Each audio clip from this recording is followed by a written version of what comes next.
200 మీటర్ల జాతీయ పతాకంతో ర్యాలీ. గుండ్లపల్లిలో హర్ ఘర్ తిరంగా వేడుకలు.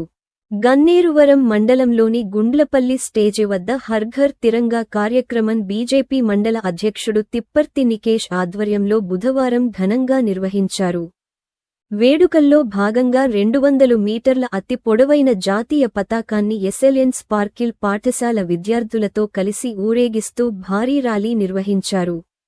ఈ సందర్భంగా తిప్పర్తి నికేష్ మాట్లాడుతూ 80వ స్వాతంత్ర దినోత్సవ వేడుకల్లో భాగంగా దేశభక్తిని చాటుతూ ప్రతి ఒక్కరూ ఇంటిపైన జాతీయ జెండా ఎగురవేయాలని సూచించారు. త్రివర్ణ పతాకం దేశ సమగ్రతకు, మహనీయుల త్యాగాలకు చిహ్నమని అన్నారు. విద్యార్థి దశ నుండి దేశభక్తి పెంపొందించాలని సూచించారు.